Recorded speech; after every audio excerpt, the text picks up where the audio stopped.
Hi everyone, and welcome to Exploring the Build. If you just found this place, then welcome, and if you're returning, I'm glad to have you back. I'm Alex, and this is my channel where we explore and theory craft different character builds for Dungeons & Dragons 5e. Today we are doing another quick build. We'll be exploring a briefly summarized build for Dungeons & Dragons 5e, or in the case of this video, a set of various quick builds. As always with our D&D quick build videos, if there are ever any builds that you want to see me explore in the future, then be sure to let me know in the comments below.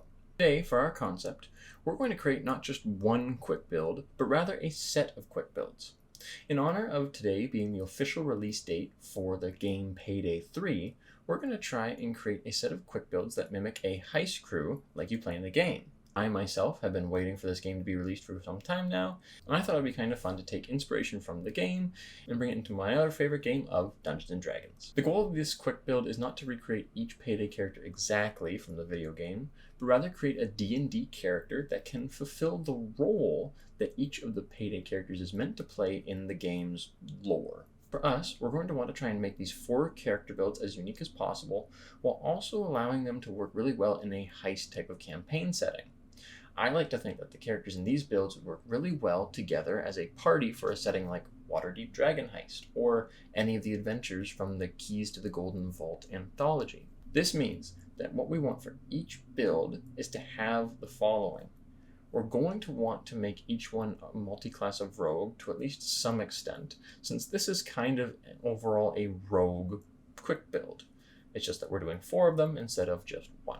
We're also going to want each of our quick builds to fulfill a specific role, both a role in the D&D party sense, but also in the heist crew sense. We're going to want a good negotiator. We're going to want an enforcer. We're going to want a support type character who can be a really good technician. And then finally, we're going to want some sort of really good infiltrator, assassin, or scout type role. Each of the builds we do are going to be centered around one of these roles, and I will point out which character from the original 4 of the Payday gang fits the sort of role best, but really, again, we're not creating the character specifically, we're just creating a D&D character that would excel in the role that the Payday character is meant to play. The first member of our heist crew is Dallas, or in our case, it is the Negotiator / party face. This is the smooth talker or charisma-based character that we're going to want to make. To achieve this, we're going to want to go a split of Bard and Rogue, specifically Bard 14 and Rogue 6. In doing so, we're going to gain a lot of expertise, so we can be very skilled at the charisma-based checks that we want to be skilled at, along with a few other ones too. Plus, we're going to gain some spellcasting that will be very helpful both inside and outside of combat. We'll have buffs, debuffs, or even spells that can enchant enemies in order to better improve our odds of persuading or intimidating them. We want to be the character that can talk our way into or out of any situation that our party may need to get into or out of. We're not necessarily the party leader, but we do kind of want to be, beyond the negotiator, also a bit of a tactician. We want to be able to provide mechanical support in combat, and to do that, we're going to go Eloquence Bard as well as Mastermind Rogue. Mastermind Rogue offers us the Master of Tactics feature, so as a bonus action, we can use the help action on an ally of ours, and it can also be done at range. Given that we are a party of rogues, this will be very helpful for giving our allies the much needed sneak attack in combat.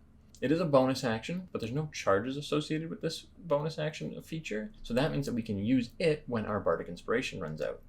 Speaking of Bardic Inspiration, we have some improvements to it, given that as an Eloquence Bard, we gain both Unfailing Inspiration and Infectious Inspiration. Unfailing Inspiration just says that when an ally uses a Bardic Inspiration we gave them, and they don't succeed even after using the Bardic Inspiration roll, they get to keep the Bardic Inspiration. Infectious Inspiration, on the other hand, is a reaction we can use when an ally of ours does succeed. We can just pass that inspiration on to another ally of ours. We can only do it a number of times equal to our charisma bonus, but that's going to be very high. Also, as an Eloquence Bard, right away we're going to gain Silver Tongue, and that essentially is just reliable talent, but for specifically persuasion and deception checks, which, since we're missing out on the actual reliable talent feature from Rogue, is going to be really awesome for us to have. Overall, we are the negotiator / face of the party, either able to talk our way into some sort of particularly good positioning for our heist, or if something goes south, we're the ones dealing with the law and authority,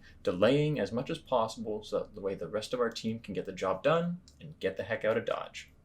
Our second member of our heist crew is Chains, or in our case, it is the enforcer/tank of the group. Now, as an enforcer/tank, this doesn't necessarily mean that we want to be the best at combat in terms of dealing damage. We're going to be oriented more for combat, specifically when things go south in the heist and we're forced into combat.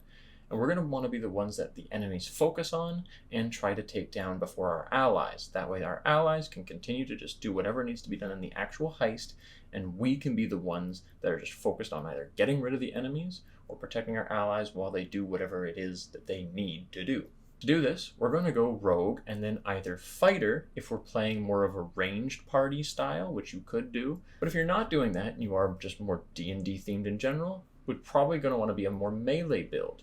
Fighter could still work as our multi-class, but instead we're going to do Barbarian. And for the sake of this, I'm saying that's exactly what we're doing. We're going to go Barbarian 8 and Rogue 12. Doing so will give us a bit of expertise, but it's also going to give us the really nice combo of Rage and Uncanny Dodge. When we're raging and we get hit with an attack, we can then use our reaction to Uncanny Dodge. Assuming that attack was made with a weapon that we have resistance to, we can then take the resistance to have the damage and use Uncanny Dodge to have it again, taking only a quarter of the damage. In addition to that though, we want to still be a tank as well as good in combat.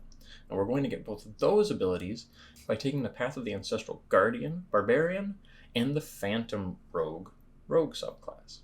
Path of the Ancestral Guardian gives us a little taunt-like feature to actually tank some damage. The first enemy we hit on our turn when we're raging has disadvantage against everyone except for us, and if they do attack anyone else and hit them, that ally will have resistance to all damage dealt by the attack. And then also, the Phantom Rogue is going to give us the Wails from the Grave feature. Wails from the Grave is basically a way to deal extra sneak attack damage on our turn. After we deal sneak attack to one creature, which with Ancestral Guardian will be the creature that has disadvantage against everyone, we can target a second creature that we can see within 30 feet of the first creature, not even us, but the first creature, and we'll get to roll half the number of sneak attack dice, rounded up, and deal that damage to the second creature as necrotic damage. We're very combat oriented as the Enforcer, so when things do go south, that's our wheelhouse where we can just go to town. The third member of our heist crew is our support/technician or utility member. That is Wolf. We're going to be a rogue and artificer. We're only going to get to rogue 5, but then we're going to go to artificer 15. The reason we're doing that is because we want sentry guns, along with some healing and other utility that artificers get us. We can give out magic items to our teammates through infused items. We'll have some spell casting that can be used for a variety of different things. But in particular, we want our Eldritch Cannon, and we want 2 of them specifically. Having 2 Eldritch Cannons is going to add a lot of damage potential up if things go south in combat. They cost spell slots in order to summon, but we're not really too worried about that since the rest of our spell slots would mainly be used for out-of-combat utility or healing. And then with Rogue and Artificer, we're of course still going to be a very skilled character given that we have expertise, tool expertise, and Flash of Genius. We're going to want to find a way to pick up the Hex spell. See, if we can cast Hex on a target, that would essentially be like marking a target for our sentry guns, aka our Eldritch Cannons, or in this case Force Ballista, to do more damage. The reason I say specifically Force Ballista is because on the Force Ballista stat block, they actually don't have a stat block. Their attacks say that we make a ranged spell attack that deals a set amount of damage and originates from the Force Ballista's location. However, because we're the ones that are making a spell attack, Hex will apply onto those spell attacks, since Hex adds the extra d6 of necrotic damage onto every attack that we make. And again, we are the ones making this ranged spell attack. That is a really unique playstyle to be able to actually mark targets, which is something that as the utility character we sort of want to do. It's unfortunate that we can't mark targets for our full team of allies, but at least being able to do a little more damage ourselves and have our own little sentry guns out to deal with combat will free us up to be more of a healer or utility person. To keep up this idea of a utility/support sort of character, we're going to go Arcane Trickster. That'll give us a couple more spell slots, though not many, but it'll also improve our Mage Hand cantrip and allow us to be more versatile outside of combat when we're trying to pick locks, pick pockets, or just do anything that is generally sneaky. The final member of our heist crew is Hoxton. or in this case, the Infiltrator, Stealth Expert, Hitman, Assassin, or Scout role. To do this, we're going to be Rogue as well as a Monk. No matter what, we're going to be a Shadow Monk. It's just whether or not you wanted to take Assassin Rogue or Scout Rogue. I'm going to say a Scout Rogue since we're wanting to try to be more of that Scout role, but if you just wanted to go straight up damage and kill everything as quick as possible, Assassin Rogue works too.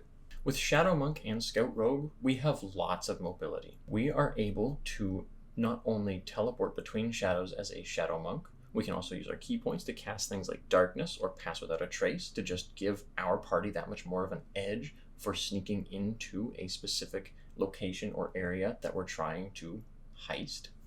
And then as a Scout Rogue, we're also going to get lots more expertise and mobility as well. We're going Monk 11 and then Rogue 9, meaning that we'll get from Scout Rogue the Skirmisher feature for a little bit more mobility when an enemy approaches us. We're also going to get the Survivalist feature, which is more exploration-oriented expertise, leaving our actual expertise to be used on other skills. And then finally we get Superior Mobility, just giving us another flat increase to our speed bonus, which will stack very nicely with our Monk speeds. Shadow Monk, of course, like I said, will allow us to not just use our key points to cast Darkness and Pass Without a Trace, but we can also teleport between shadows and even become fully invisible when in a dark area of shadows or just low light / darkness. Overall, we're going to be a very capable stealth expert, and we're going to be very good at just getting into places, scoping them out, and then being the first one into combat if we need to actually do combat at all. If we can just get out unseen, all the better for us. Alright, with all that said, let's look what we have for this set of quick builds. Not only are we the Payday gang, but we are a unique group of individuals who are all meant to bring their own strengths to this heist crew.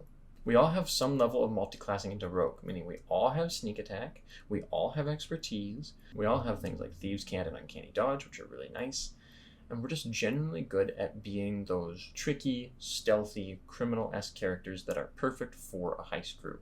Beyond that, though, our multi-classing allows us to expand our horizons a little bit and fill out more of these different roles that are meant to take place in the heist crew. I didn't dive too deep into each character build individually, though technically any one of these could be a fully fleshed out character that of course you could actually take more of a look at if you were interested in any one of the given play styles.